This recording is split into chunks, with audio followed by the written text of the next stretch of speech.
নমস্কার, আরএমটেক বাংলায় আপনাকে স্বাগত। যারা এনএসএপি অর্থাৎ জাতীয় সামাজিক সুরক্ষা প্রকল্পের মাধ্যমে বার্ধক্য ভাতা, বিধবা ভাতা পান, কেন্দ্র সরকারের দেওয়া যে পেনশন প্রকল্প, এই বিধবা ভাতা বা বার্ধক্য ভাতার যে পেনশন প্রাপক আছেন, এই ভাতা প্রাপকদের ডিজিটাল লাইফ সার্টিফিকেট জমা দেওয়ার কাজ চলছিল। বেশ কিছু সমস্যার কারণে এই বার্ধক্য ভাতা বা বিধবা ভাতা প্রাপকদের ভাতা বন্ধ হতে চলেছে। ঠিক কী কারণে এই বার্ধক্য ভাতা বা বিধবা ভাতা প্রাপক যারা আছেন তাদের বন্ধ হতে চলেছে, সমস্তটাই আজকের ভিডিওটির মাধ্যমে জানাবো যে কাদের এই ভাতা বন্ধ হতে চলেছে, ঠিক কী কারণে। এই ভিডিওটি স্কিপ না করে শেষ পর্যন্ত দেখতে থাকুন। আর চ্যানেলে প্রথম হয়ে থাকলে অবশ্যই চ্যানেলটা সাবস্ক্রাইব করে দেবেন এরকম নিত্য নতুন আপডেট পাওয়ার জন্য। কেন্দ্র সরকারের এনএসএপির প্রকল্পের আওতায় বা সামাজিক সুরক্ষা যোজনার প্রকল্পের আওতায় বার্ধক্য ভাতা বা বিধবা ভাতা পান যারা, তাদের life certificate, digital life certificate জমা করতে হয়। বর্তমানে তার ডিজিটালভাবে এই লাইফ সার্টিফিকেট জমা করার কাজ চলছে প্রায় 8 মাস ধরে। জাতীয় সামাজিক সুরক্ষা প্রকল্প যে এনএসএপির আওতাধীন বার্ধক্য ভাতা প্রাপকদের ডিজিটাল লাইফ সার্টিফিকেট ডিএলসি প্রদানের কাজ চলছে গত 8 মাস ধরে।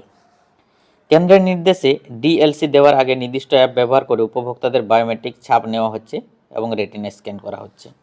তাতে দেখা যাচ্ছে যে বার্ধক্যজনিত কারণে রাজ্যের বহু উপভোক্তার বায়োমেট্রিক যাচাই সম্ভবই হচ্ছে না, ফলে তাদের ডিএলসি দেওয়া হচ্ছে না। এমন উপভোক্তার সংখ্যা কম নয়। প্রশাসনিক সূত্রের খবর, প্রায় 2 লক্ষ উপভোক্তা রেটিনা স্ক্যান করে ডিএলসি দেওয়া সম্ভব হয়নি। প্রবীণদের বায়োমেট্রিক যাচাইয়ের সমস্যা হবে জেনেও ডিএলসি প্রদানের কোনো বিকল্প পথ খোলা রাখেনি কেন্দ্র। ফলে এই বিপুল সংখ্যক উপভোক্তাদের ন্যায্য প্রাপ্য কেন্দ্রের তরফে বন্ধ করে দেওয়া হতে পারে বলে আশঙ্কা দানা বেঁধেছে প্রশাসনিক মহলে। বাংলার জয় বাংলা প্রকল্পের অধীনে বৃদ্ধ ভাতা, বৃদ্ধ, বিধবা এবং বিশেষভাবে সক্ষম 1 কোটিরও বেশি উপভোক্তাকে প্রতি মাসে 1000 টাকা করে পান। প্রতি মাসে 1000 টাকা করে ভাতা দেয় মমতা বন্দ্যোপাধ্যায়ের সরকার। এর মধ্যে কেন্দ্র ও রাজ্য যৌথ প্রকল্প এনএসএপির অধীনে বার্ধক্য ভাতা প্রাপকদের সংখ্যা 20,48,000। 60 থেকে 80 বছরের মধ্যে থাকা প্রবীণ উপভোক্তার প্রতি মাসে 1000 টাকা করে পান। তার মধ্যে মাত্র 300 টাকা দেয় কেন্দ্র, বাকি 700 টাকা দিতে হয় রাজ্যকে। 80 বছরের বেশি বয়সীদের ক্ষেত্রে 50% অর্থ দেয় রাজ্য। রাজ্যের তুলনায় অনেক কম অর্থ দিলেও চলতি বছরে ডিএলসি জমা দেওয়ার নতুন নিয়ম চালু করেছে কেন্দ্র। সূত্রের খবর, মূলত রাজ্যের 2টি দপ্তরের মাধ্যমে রূপায়িত হয় এনএসএপি প্রকল্প। গ্রামীণ এলাকার 16 লক্ষ উপভোক্তাকে ভাতা প্রদান, ডিএলসি দেওয়ার দায়িত্বে রয়েছে পঞ্চায়েত দপ্তর। শহর এলাকায় এই কাজ করছে পুর দপ্তরের অধীনস্থ স্টেট আরবান ডেভেলপমেন্ট এজেন্সি বা সুডা। জানা গিয়েছে যে গ্রামীণ এলাকায় 60% উপভোক্তার ডিএলসি নেওয়া সম্ভব হয়েছে, অর্থাৎ বায়োমেট্রিক ছাপ নেওয়া সম্ভব না হওয়ায় 2 লক্ষের বেশি প্রবীণ উপভোক্তাকে লাইফ সার্টিফিকেট দেওয়া সম্ভব হয়নি। সুডাও জোর কদমে এই কাজ চালাচ্ছে।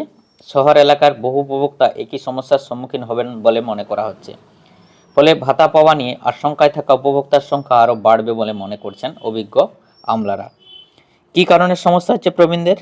রাজ্যের এক আধিকারিক জানান, রেটিনা স্ক্যান করার সময় টানা বেশ কিছুক্ষণ চোখের পাতা খুলে রাখতে হয়, এটাই সম্ভব হচ্ছে না।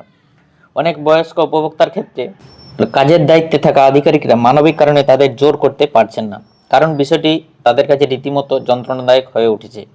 এখানে রাজ্যের প্রশাসনিক মহলের বক্তব্য, এই প্রকল্প তো বয়স্ক মানুষদের জন্যই, তাই একটি বিকল্প বন্দোবস্ত রাখা উচিত ছিল। এই অবস্থায় যাদের ডিএলসি সম্ভব হচ্ছে না, তাদের অন্যান্য নথি সহ একটি তালিকা তৈরি রাখা হচ্ছে। জেলা স্তরের সংশ্লিষ্ট আধিকারিকদের এই তালিকা তৈরির নির্দেশ দেওয়া হচ্ছে।